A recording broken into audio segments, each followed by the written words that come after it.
आंधी को शांत करना। यहोवा परमपिता परमेश्वर व उसका पुत्र यीशु मसीह प्राकृतिक, अप्राकृतिक और कृत्रिम अवयवों सभी का स्वामी है। आंधी तूफान, आपदा विपदा, जल प्रलय सभी का मालिक एक है, जिसके नियंत्रण में समस्त सृष्टि है, जो कि सृष्टि का निर्माता व पिता भी है। हम यहाँ वचनों को ध्यान से सुने। संत मार्कुस के 4 अध्याय पद संख्या 35 से 41 तक में हम पढ़ते हैं। उस दिन संध्या हो जाने पर ईसा ने अपने शिष्यों से कहा, हम उस पार चलें। लोगों को विदा करने के बाद शिष्य ईसा को उसी नाव पर ले गए जिस पर वह बैठे हुए थे। दूसरी नावें भी उनके साथ चलीं। उस समय एकाएक झंझावात उठा। लहरें इतनी जोर से नाव से टकरा रही थीं कि वह पानी से भरी जा रही थी। ईसा दुम्बाल में तकिया लगाए सो रहे थे। शिष्यों ने उन्हें जगाकर कहा, गुरुवर, हम डूब रहे हैं, क्या आपको इसकी कोई चिंता नहीं? वह जग गए और उन्होंने वायु को डांटा और समुद्र से कहा, शांत हो, थम जा। वायु मंद हो गई और पूर्ण शांति छा गई। उन्होंने अपने शिष्यों से कहा, तुम लोग इस प्रकार क्यों डर जाते हो? क्या तुम्हें अब तक विश्वास नहीं है?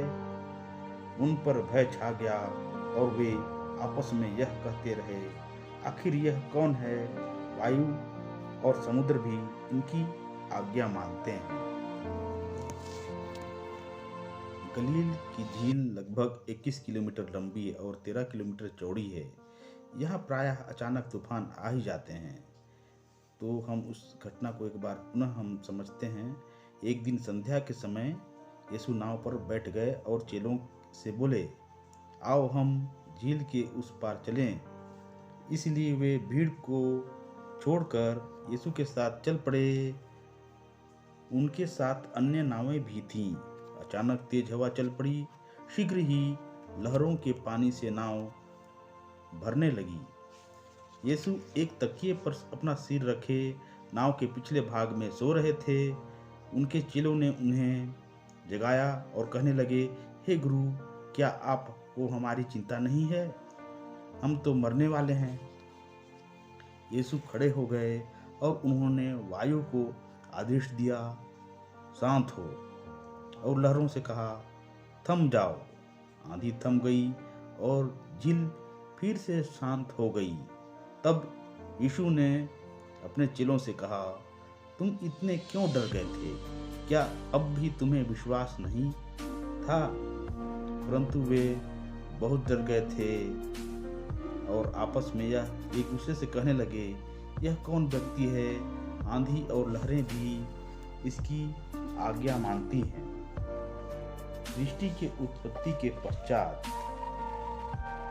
जल प्रलय भी परमेश्वर की इच्छा पर ही नियंत्रण में थी। मूसा नबी के समय फिरौन शासन के ऊपर पड़ने वाली 10 विपत्तियां परमेश्वर के अधीन में थी और वर्तमान में आने वाली सभी विपदाओं को नियंत्रित करने वाला प्रभु यीशु ख्रीस्त यीशु मसीह है।